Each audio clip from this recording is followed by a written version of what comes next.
Harbin, a city that thrived on the railroad, just sits on the banks of the beautiful Songhua River.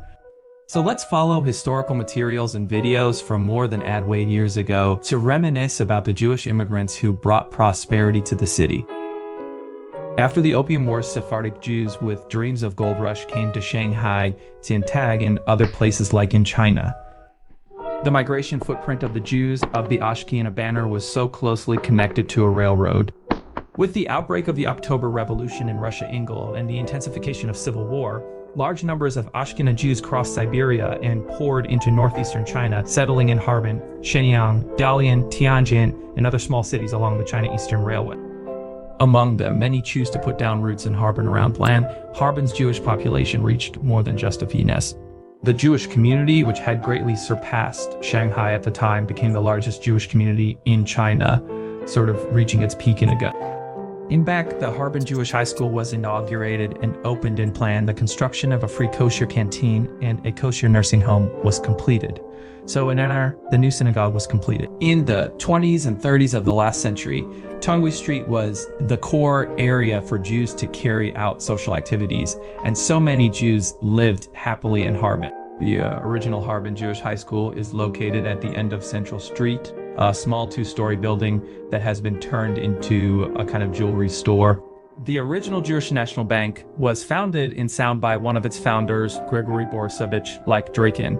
Drikin was the first Russian Jew to come to Harbin. It is said that in the summer of Laon, Drikin sailed from Khabarovsk on his Russian merchant ship Kruzhenik and sailed into the waters of the Songhua River via the Heilong Run, sort of like the merchant ship was loaded with United States supplies like he had purchased from Temple Street. One day, while the ship was sailing on the Songhua River, without a buying news, suddenly came from the cockpit that the fuel had run out.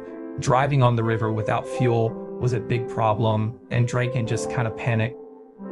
He saw that the weeds on the shore were sparse and felt like a place where people often walked around. So he just ordered to come to the shore. In this way, the Russian, Jewish merchant set foot on the land known to the Manchus at the time as Alachi, the drying prince's field, so becoming the first recorded Jew to come to Harbin. The regime returned to Russia with agricultural products from the banks of the Songhua River, and at the same time brought news of Harbin to the Jews living in Russia. 5 years later, Drikin set foot on the land of Harbin again and just started his entrepreneurial journey here. It was not until January, honestly, that Grigory Borisovich Drikin died peacefully in his apartment in Harbin at the age of 80. Both Drikin and his wife Anna are buried in the Jewish cemetery of the Laoshan Cemetery in Harbin, where they just remain forever. Skidelsky, a well-known Jewish merchant, lived in a small building at Notown Yuan Street in Nanjing district. The head on the Gothic building is none other than Levin Skidelsky, like the ancestor of the Skidelsky family in Harbin. In journal, the Skidelsky family came to Harbin as contractors for the Siberian section of the Eastern Railway, and they contracted the fuel supply for the Eastern Railway. At that time, trains were powered by burning wood, and the Skidelsky family was just a source of fame and fortune.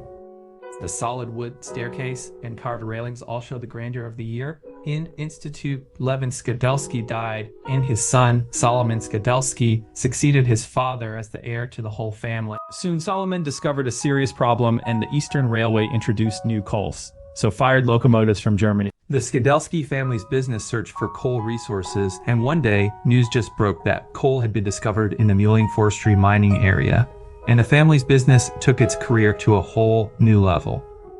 After the Eastern Railway was managed by the Japanese, the Skidelsky family was stripped of their status as a railroad fuel supplier, and there was no decent industry in Harbin just after that. In the first half of the century, the Jews of Harbin had a rich cultural life, and they displayed a really high level of cultural literacy and professional and technical ability.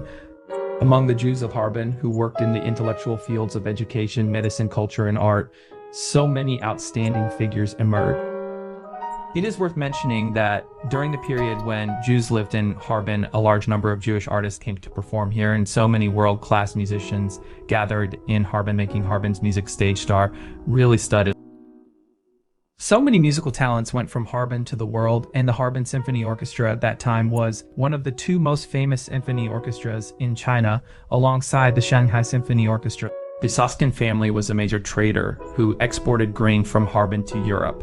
The full name of the president of Soskin Jesse is Shemag Hardanovich Soskin, and he has two younger brothers, Sonaram Hardanovich Soskin and Isaac Hardanovich Soskin. In journal, in order to expand the throughput of rail transportation, the Eastern Railway formulated preferential policies for grain exports, mainly for wheat export. The young and promising Xi Soskin began to think about how to export whole grain from Harbin to Europe.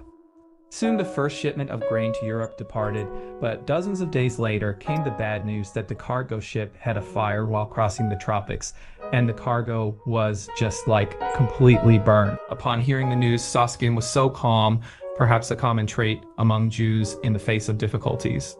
As a businessman, you must have the spirit of perseverance. One day, Soskin felt stuffy, so he opened the two doors and the air instantly formed a convection current and a breeze just blew on his face. He realized the importance of ventilation and convection for the warehouse and solved the problem of ventilation for the whole ship. Yeah. Soskin shipped buckwheat and wheat to Europe, and flour gave the company an opportunity to grow, and so he set up a shipping company. In movie, when the world economic crisis broke out, the Japan were ready to move on Harbin, and his younger brother Isaac Soskin, who studied economics, realized that the situation was unfavorable and proposed to leave Harbin, and the three brothers had a really fierce quarrel. The eldest brother, Tongjiang Street, could not bear to see the company he had worked so hard for being sold. And this was the first time the three brothers actually disagreed. That night, Tassimi and Soskin couldn't sleep all night and finally just agreed to sell the company. Jingri Street, Dali District, Harbin City, originally called Twil Street, in the head district, the Western So-style Garden House. Idea is the residence of Maximilian Soskin's parents and brother in Harbin. All the splendor stayed in this house, as always was the case with Jewish merchants such as Skidelsky. Harbin's tolerance provided a vast world for the Jews who had so long longed for freedom. With their business wisdom, they have created a business miracle here, and they have also objectively narrowed the distance between Harbin and the world and made Harbin a whole new city.